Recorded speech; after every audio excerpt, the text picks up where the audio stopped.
ಎಲ್ಲರಿಗೂ ನಮಸ್ತೆ. ಇವತ್ತು ಊಟಕ್ಕೆ ಹುಳಿ ಮಾವಿನ ಹಣ್ಣಿನ ಸಾಸಿವೆ ಮಾಡೋಣ ಅಂತ ಇದ್ದೇನೆ.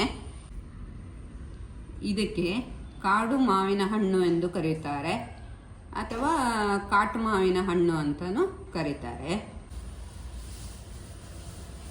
ಮೊದಲು ಇದು ಚೆನ್ನಾಗಿ ತೊಳೆದು ಇದ್ರ ಸಿಪ್ಪೆಯನ್ನು ತೆಗೆದು ಸಿಪ್ಪೆಗೆ ಸ್ವಲ್ಪ ನೀರು ಹಾಕಿ ಅದರ ರಸ ಹಿಂಡಿ ಇಡಬೇಕು. ಹೇಗೆ ಮಾಡೋದನ್ನು ತೋರಿಸಿಕೊಡ್ತೇನೆ. ಮಸಾಲೆಗೆ ಕಾಯಿ ಒಂದೆರಡು ಮುಷ್ಟಿ ತಗೊಂಡಿದ್ದೇನೆ, 2 ಹಸಿಮೆಣಸು, ಬೆಲ್ಲ, ಸಾಸಿವೆ ಸ್ವಲ್ಪ, ಜೀರಿಗೆ ಸ್ವಲ್ಪ, ಹುಣಸೆ ಹಣ್ಣು. ಇದನ್ನು ಹಸಿಯಾಗಿ ರುಬ್ಕೋಬೇಕು.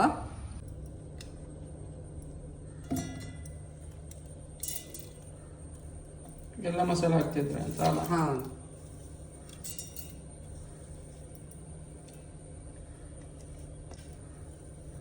ಕೆಲವರು ಇಂಗು ಸೇರಿಸ್ತಾರೆ, ನಾನು ಇಂಗು ಸೇರಿಸಿಲ್ಲ, ಜೀರಿಗೆ ಹಾಕಿದ್ದೇನೆ.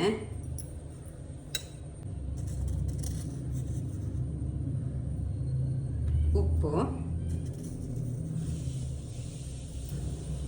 ಸ್ವಲ್ಪ ನೀರು ಹಾಕಿ ರುಬ್ತೇನೆ.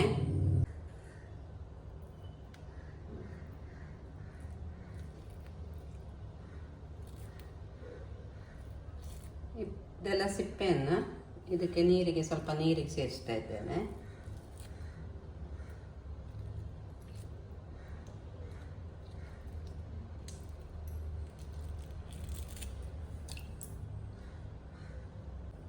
ಇದು ಊಟಕ್ಕೆ ತುಂಬ ಚೆನ್ನಾಗಾಗ್ತದೆ.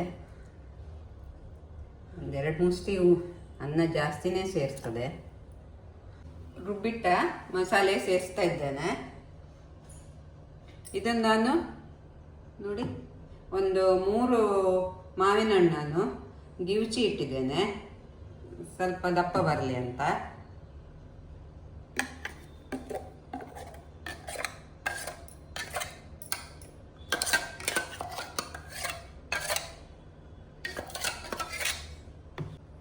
ಕಿವುಚಿ ಇಟ್ಟರೆ ಮಾತ್ರ ಸ್ವಲ್ಪ ಹಣ್ಣಿನ ರಸನೂ ಸೇರಿಬಿಡತ್ತೆ.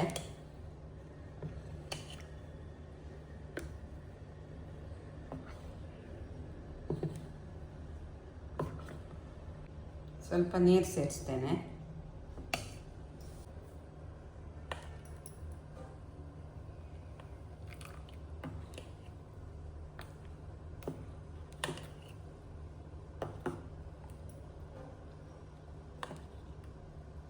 ಈಗ ಒಗ್ಗರಣೆ ಹಾಕುವ.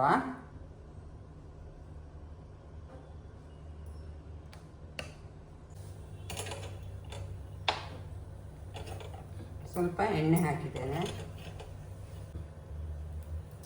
ಸಾಸಿವೆ,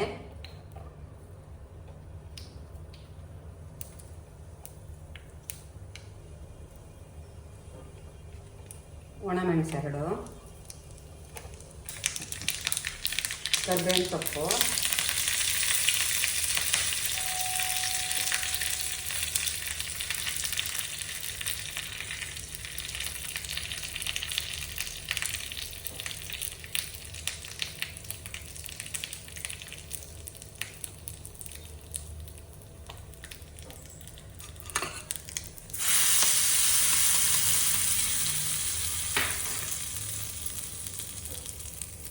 ರುಚಿ ಕಟ್ಟಾದ ಮಾವಿನ ಹಣ್ಣಿನ ಸಾಸಿವೆ ರೆಡಿಯಾಗಿದೆ.